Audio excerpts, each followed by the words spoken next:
So if you want to go from this to this, be sure to sign up for my blind solving masterclass waitlist in the description down below. I'll provide more details at the end of the video. But in the meantime, what's up? It's Jack, and today I'm going to be talking about the R2 method, or M2's long lost cousin that no one really talks about. So like M2, R2 is a two-cycle method that's basically swaps two pieces with each other by using just one move, in this case R2. So unlike old Pokemon where you have to set up here, do this big chunky boy, and then undo the setup, for R2 you could do something like this, and then you just do one move to do the swapping algorithm, and then you undo it. The question then is, why does no one use this method? Well, firstly, there's only like one YouTube tutorial from like 10 years ago, and you can kind of tell by the thumbnail. And the second reason would be based on the amount of special cases R2 has compared to M2. And let's just talk about M2 first, just to lay the groundwork for comparison. So in the M2 method, excluding the buffer piece, there are 22 different stickers that you can like go to. 16 of them are outside of the M slice, and the other 6 are on the M slice, excluding the buffer piece. And for the most part, you can set up all of the non-M slice stickers to the swap sticker location in like 4 moves or less. 3 if you do swanky stuff like this. And yeah, going through the, I guess the M slice targets, which are supposedly like the bad cases usually. For A, it's pretty straightforward. M2, that's actually the easiest one. Q or BU, like I think most traditional tutorials teach this weird B algorithm that I've already forgotten. But there's also this one, which I teach in my tutorial and my online course, which goes like that, which is actually not that bad. It's kind of lengthy, but pretty solid. Let's go to these guys, which kind of get swapped around when you do the M2s. So for C, it's actually just 4 moves. That's it. For the inverse, which is W, you just do this. It's 4 moves, literally just 4 moves. They're actually pretty easy once you get the hang of the M2 swaps. The only things that people hate are the I and S targets, which kind of go like this. And if I can undo it correctly, like that, I believe. There you go. But that's literally everything you need to know in terms of how to solve using the M2 method, which isn't that bad. So let's go to the R2 method. So just to reiterate, for the M2 method, there are 22 possible stickers you can like go to, and for the most part, like pretty much except I and S, maybe Q at a stretch, so that's like 2 to 3 cases out of like 22. All the other ones are pretty easy in my opinion. And going to R2, let's just go through some of the basic setups. So let's just cover the non R layer targets, because they're meant to be easy, obviously, right? So how about we set up E to the swap sticker, which is up here. And kind of like how M2, it's like the buffer's down here and the swap sticker's up here. You just shift them all one step to the right, and then you got the buffers and swap stickers for R2. So you can just solve this boy by doing U prime L U R2 and then undo, and yeah, that's pretty easy, right? And we can also do this guy here by doing left sexy R2 and then undo left sexy. So far so good, right? So for the BUL case, what you do is, according to this website anyway, you rotate, you do this setup, F2 instead of R2 because you've rotated, and then you undo that. And that's how you solve that case apparently. But yeah, it's like 5 moves. And the thing is that you have to do something similar for this case, and this case. So there's like 5+ move setups for all of those algorithms. In the case of the doc or website that's I'm trying to learn from, there's like 7 moves instead. So what they recommend you do is do like perhaps like a setup, and then you do like left sexy here, undo that 4 move setup, undo that 3 move setup. So it's like 7 moves total.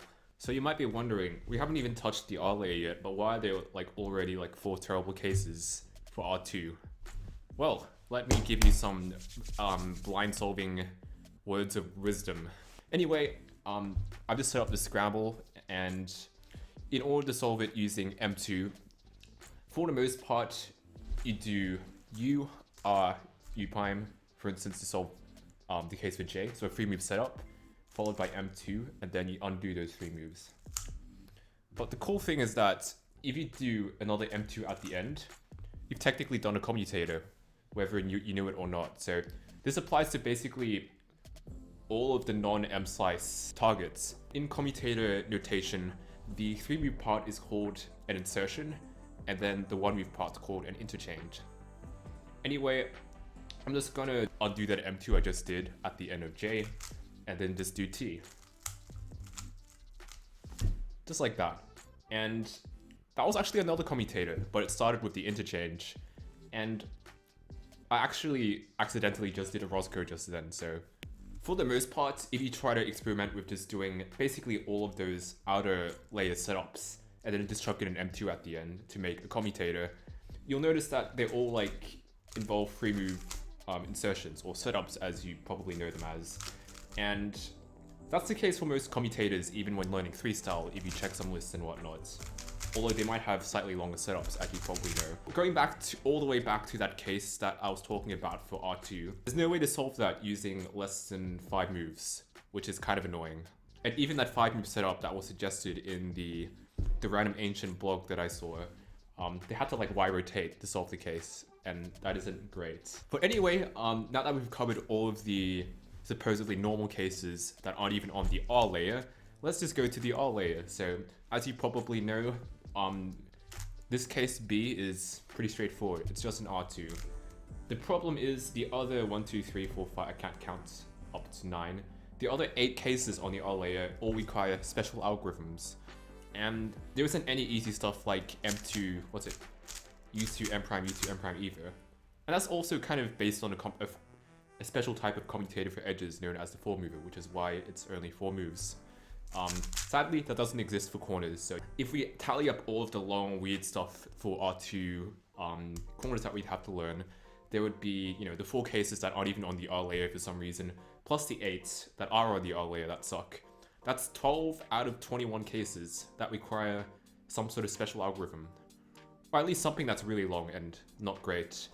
And that's the majority of cases. So I mean, like, while you can like make things a bit better by changing it from R2 to like D2 and U2 and just shuffling all the algorithms to make them more finger trick friendly and all of that, that doesn't take away from the fact that you have to learn 12 special algs out of 21 cases, which isn't pleasant. And I feel like if that's the case, then you're sort of already venturing past like the whole, you know, easy to learn / fast kind of route, which is what M2 fulfills very easily and effectively, which is why I recommend it to like everyone as a starting method and as an intermediate method as well. I mean, maybe back in the day it might have been, you know, maybe a little bit more viable than OP perhaps, because Qs back then didn't turn very well, so doing lots of moves like these wasn't great, which I think is why they might have, you know, lean towards making things more move optimal rather than speed optimal for the predecessor of 3-style, which is B8, which I might make another video about. I don't really know.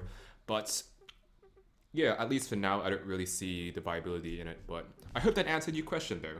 But anyway, going back to that random plug I made at the beginning, I'm working on this online course program that will teach you everything about blind solving from complete beginner all the way to like advanced, so like sub 25 and beyond. I'm still working on it right now. In fact, I'm just about to get started on this section talking about 3-style, which if you have any questions about, feel free to leave them down below, and I might answer you and chuck stuff in the course relating to those questions. But once again, it's still pretty early stages. I'm not going to release it until like a month later, but if you're interested, sign up using the waitlist down below. Also, another quick update. I kind of realized that because I'm a dumbass, I kind of realized that my website wasn't accepting new people into my newsletter from March to June this year, so like the past 3 months. So yeah, I fixed it out now, so if you signed up during that time, you might have to re-sign up. And yeah, this is the part where I'd say like and subscribe, which I just did anyway, but I plugged too much. And yeah, hope you enjoyed this video and stay tuned for the next one. Bye.